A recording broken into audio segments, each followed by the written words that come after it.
Hello दोस्तों, veterans, नमस्कार। मैं दीवान सिंह। मैं बताना चाहूँगा कि मैंने कल बताया था कि यदि रूल 56 पेंशन रेगुलेशन 995 में नहीं होता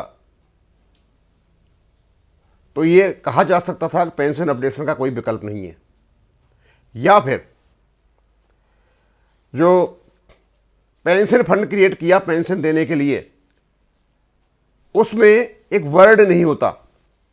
मैं बताऊंगा कौन सा वर्ड है, तो आपकी ये पेंशन भी बंद कर सकते थे। वो वर्ड है सेल।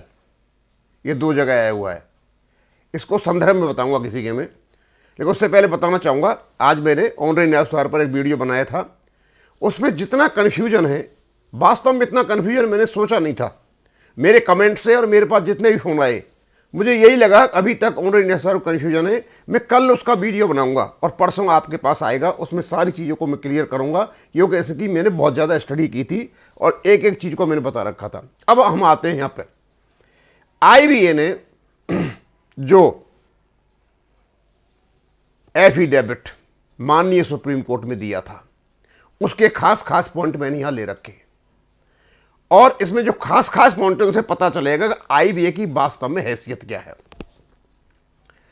पहला पॉइंट है updation unions on 19/10/1993, joint note signed with the officers association also 19/10/93। यानी IBA ने एक बेस सेटलमेंट किया 19/10/1993 के जॉइंट नोट के आधार पर। बाइपार्टाइट सेटलमेंट का मतलब यह नहीं होता है कि यह स्टैट्यूटरी सेटलमेंट है। IBA यूनियन के साथ मिलकर के केवल और केवल एक ड्राफ्ट तैयार करता है, प्रपोजल तैयार करता है, एग्रीमेंट तैयार करता है, लेकिन उसका वैधानिक स्वरूप जब मिलता है जब उसको अप्रूवल मिलता है। किससे? मेंबर बैंक से। अब क्यों मेंबर बैंक जो है, ये सारे के सारे बैंक ये बॉडी कॉरपोरेट है। IBA बॉडी कॉरपोरेट नहीं है। बॉडी कॉरपोरेट का मतलब यह है कि किसी एक्ट के अंतर्गत इनका एस्टेब्लिशमेंट हुआ है। IBA का किसी भी एक्ट के अंतर्गत एस्टेब्लिश नहीं हुआ है, इसलिए स्टैट्यूटरी बॉडी भी नहीं है और ये बॉडी कॉरपोरेट भी नहीं है। बॉडी कॉरपोरेट होने के बाद इसको कई अधिकार मिल जाते हैं। और इस बाइपार्टाइट सेटलमेंट में जो प्रपोजल थे, जो भी प्रोविजन थे, उनके आधार पर स्टैट्यूटरी रेगुलेशन बनाए गए। किसके द्वारा? मेंबर बैंक्स के द्वारा उनके रेगुलेशन बने। और रेगुलेशन जब भी बनते हैं वो किसी पेरेंट एक्ट के अंतर्गत बनते हैं। तो पेरेंट एक्ट था इनका एक्ट 1970 और 1980। यानी IBA ने इसमें यह माना कि हम ना तो रजिस्टर्ड हैं, ना हम स्टैट्यूटरी बॉडी हैं, केवल और केवल मेंबर बैंक्स के द्वारा चुने हुए हम कुछ प्रतिनिधि हैं, जो उनके द्वारा जो काम दिया जाता है उसकी हम एक सलाह देते हैं, एक रिकमेंडेशन करते हैं, एक प्रपोजल बनाते हैं, वो भी यूनियन के साथ मिलकर के। पहले उसमें यह, और इन्होंने रेगुलेशन बना दिए 995। अब आगे चलते हैं। ये IBA ने अपने आप खुद माना है कि ये ना तो रजिस्टर्ड बॉडी है, ना स्टैट्यूटरी बॉडी है, और स्टेट नहीं है तो खुद ही मान लिया, RTI में नहीं आते खुद ही मान लिया। और इससे पता भी चल रहा है कि वास्तव में इनके द्वारा कोई भी किया गया सेटलमेंट जब तक board of directors particular bank के उसको अप्रूव नहीं करते, और वो भी भारत सरकार की अनुमति से, अकेले नहीं, तब जाकर के कोई रेगुलेशन बनते हैं। अब दूसरी बात में ये कहते हैं, अब यहां से बहुत ज्यादा इंपॉर्टेंट है, that so far as the pension which is being paid to the central government employee is not paid out of the pension fund। ये कहते हैं कि सेंट्रल गवर्नमेंट एम्प्लॉयज को जो पेंशन दी जाती है वो किसी पेंशन फंड से नहीं दी जाती है। Created by the contribution made by the employees officer, जिसमें एम्प्लॉयज ऑफिसर कंट्रीब्यूट करते हो, वो की दी जाए रेवेन्यू एक्सपेंडिचर से। एक तो बात हमने ये कही है। अब हम देखते हैं,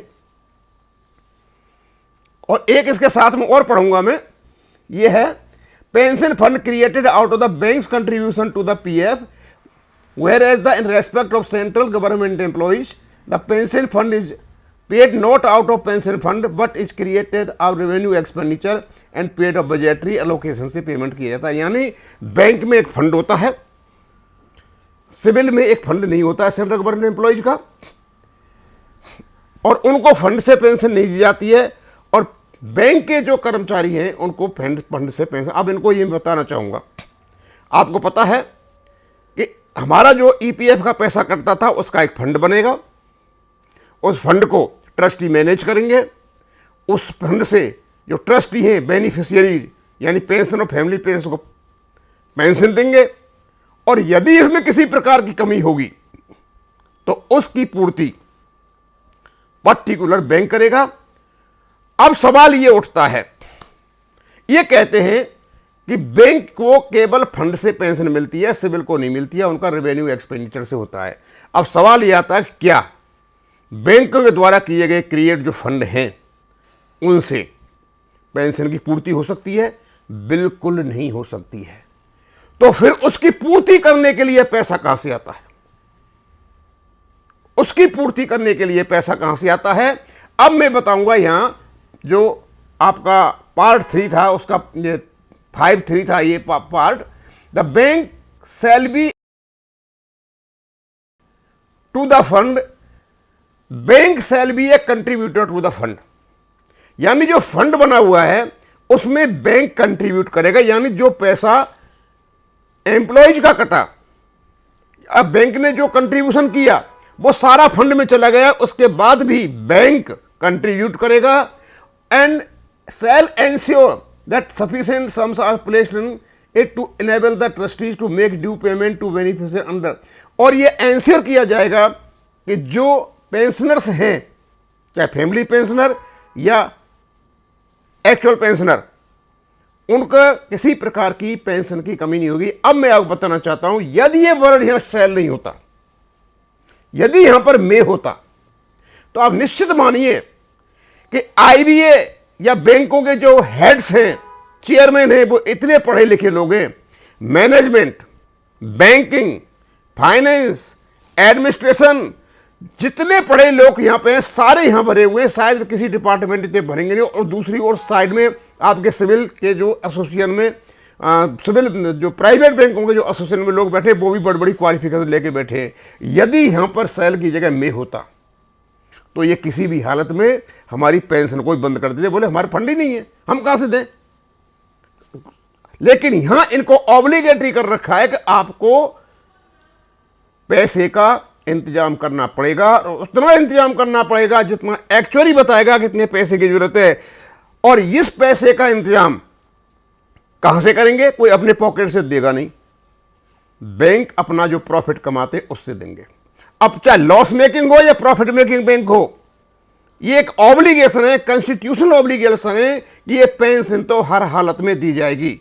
इनका यहां यह कहना कि जो सिविल या सेंट्रल स्टाफ है उनको पेंशन मिलती है, रेवेन्यू एक्सपेंडिचर होती है, बैंक को भी रेवेन्यू एक्सपेंडिचर से पेंशन का पैसा आता है, फंड से पूर्ति नहीं होती है। रेवेन्यू एक्सपेंडिचर बैंक जो कमाते हैं, जो रेवेन्यू रिसीट होती है उसी में से आता है। और चाहे बैंक को नुकसान हो या फायदा हो, उससे कोई फर्क नहीं पड़ता, केवल अपने प्रॉफिट को डेबिट करके इनको इसका व्यवस्था करनी पड़ेगी।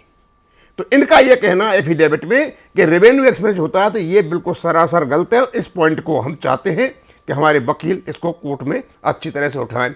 और इन्होंने कंक्लूजन क्या निकाला, that there is no provision in pension regulation 995 for any updation in the pension bank और एम्प्लॉय ऑफिसर के लिए पेंशन रेगुलेशन 995 में कोई क्या नाम है रेगुलेशन नहीं है। ये बिल्कुल झूठी बात है, ये भी इनकी झूठी बात है। और रेवेन्यू एक्सपेंडिचर पे होता है, ये भी झूठी बात है, यानी इनका हलफनामा झूठा। और दूसरा, ये हलफनामा देने के अधिकारी नहीं है। पर तो झूठी बात क्यों है?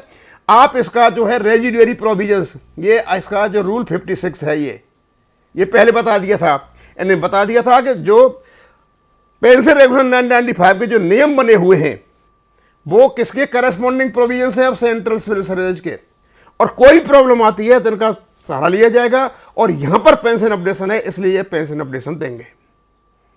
अब मैं आपको बताना चाहूंगा कि आईबीए तो पार्टीशन होनी ही चाहिए थी।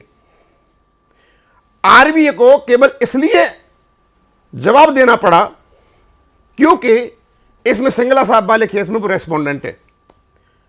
और मुझे ऐसा लगता है कि जवाब केवल आईबीए ने दिया है, और इसको यदि वकील अच्छी तरह से माननीय सुप्रीम कोर्ट में रखा जाए कि आईबीए तो एक रजिस्टर्ड बॉडी भी नहीं है, स्टैट्यूटरी बॉडी भी नहीं है, और इन्होंने जो कहा है झूठ कहा है, क्योंकि बैंक के पेंशनर्स का भी भुगतान रेवेन्यू एक्सपेंडिचर से होता है।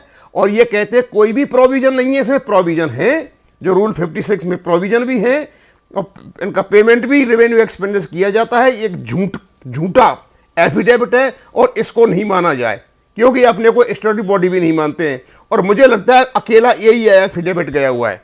यही एफिडेविट यदि गया हुआ है तो कोर्ट इसको न्यूलीफाई कर सकता है और निसी ऑर्डर को फाइनल करके पेंशन के हक में पेंशन दे सकता है। अब ये डिपेंड ये करता है कि हमारे वकील जो वहाँ पे हैं वो किस प्रकार इस केस को लड़ते हैं। अब मैं इसको यहीं ख़त्म करूँगा। थैंक यू, धन्यवाद।